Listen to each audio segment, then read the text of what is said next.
चलित वर्ष 2025 मसीहा श्रीराम महायज्ञ समिति आनुकूल्य भद्रक सहर रे जो ऐतिहासिक रामनवमी उत्सव महोत्सव पालन करा जिवो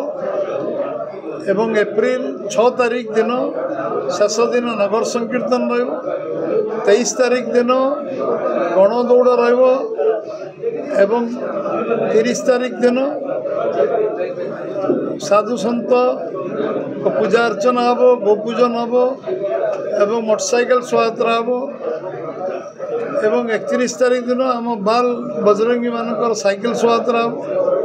एवं 7 दिन धरी जो कार्यक्रम चलो 4 तारीख दिन कलश शोभायात्रा हम एवं 5 तारीख दिन अखंड हनुमान चालीसा हम एवं शेष दिन 12 किलोमीटर भद्रक सहर नगर संकीर्तन मेढ़ शोभायात्रा अनुष्ठित। रामनवमी भद्रक ऐतिह्य परंपरा संस्कृति गोटे बड़ परिचय एवं एक उत्सव को सर्वांतिकरण साधारण लोकंर महोत्सव परिणत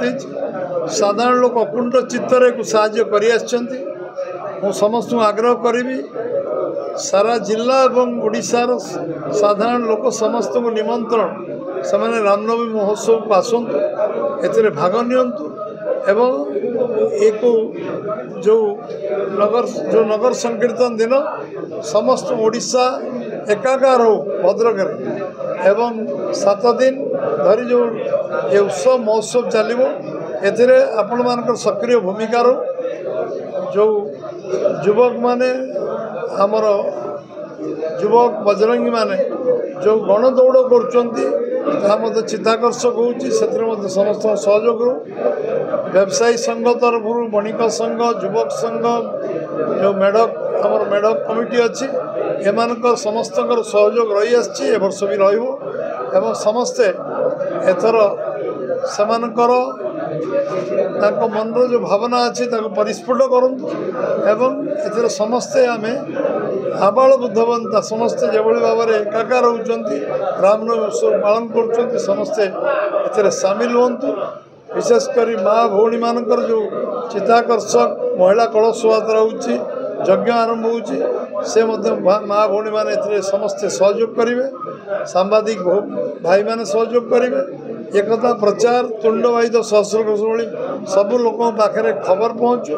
एवं समस्ते एथिरे आमे आमर एकता आमर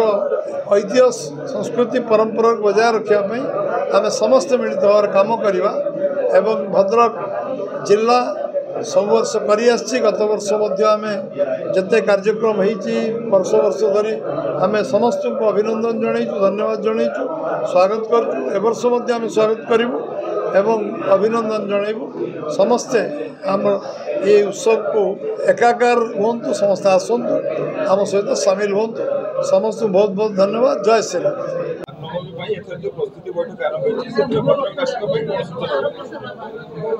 देखो या पूर्व तो मोहन भाई मंत्री महोदय विधायक कही सारे से विषय को जी कह रामनवमी भद्रक हूँ परिचय भारत वर्ष जो 3टी सबुठ बड़ रामनवमी होती भितर भद्रक रामनवमी हूँ ये रामनवमी को 2025 रामनवमी आहरी सरल सुंदर और भव्य दिव्य करने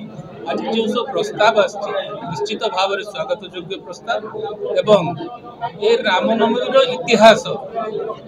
वर्तमान एवं भविष्य किपरि भाव में सुसंगठित हो पार एवं तार प्रॉपर डॉक्यूमेंटेशन हो पार से दिगरे आज जो प्रस्ताव मंत्री महोदय रखिंट निश्चित भाव में स्वागत योग्य प्रस्ताव भावुची भद्रक परी एक सेंसिटिव प्लेस रे भल कारण हो कि खराब कारण हो भारत वर्ष में 5टी संवेदनशील स्थान भितर भद्रक हूँ अन्यतम तेणु आम भावुचु ये रामनवमी माध्यम भद्रक रे शांति श्रृंखला वृद्धि पाई आहरी भव्य दिव्य करने जपरी धनुजात्रा वेबसाइट खोला जाइथिला भद्रक रामनवमी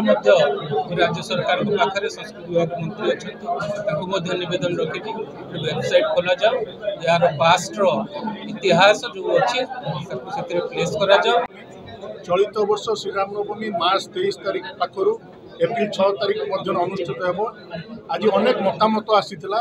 भद्रक युवपीढ़ी मान विशेष आग्रह थिला जोपरी भाव उत्तर प्रदेश रे महाकुंभ रे जितेबाला आम माने प्रयागराज रे प्रवेश करुचु मन भितर जो आध्यात्मिक चिंतन एवं मन भितर जो भक्ति चिंता आसूची सेहीपरी साजसजा करने भद्रक नगर समेत नलांग पाखरू राणीताल पर्यंत जो नेशनल हाईवे अच्छी जेपरी भद्रक सहर दे भद्रक नेनिज दे जो माने गति करेंगे से माने अनुभव करें ये संपूर्ण भद्रक आज राममय हो सारी 30 तारीख रे राष्ट्रीय नववर्ष पालन हेबो साधु संत गो पूजन हेबो ता सहित 31 तारीख रे पाल बजरंगी को साइकेल शोभा यात्रा 4 तारीख रे आज्ञामाल यात्रा और महिला कलश शोभा यात्रा 5 तारीख रे अखंड हनुमान चालीसा पाठ एवं 6 तारीख रे नगर संकीर्तन जो विशाल नगर संकीर्तन स्वतंत्र परिचय भद्रक माटीर रही।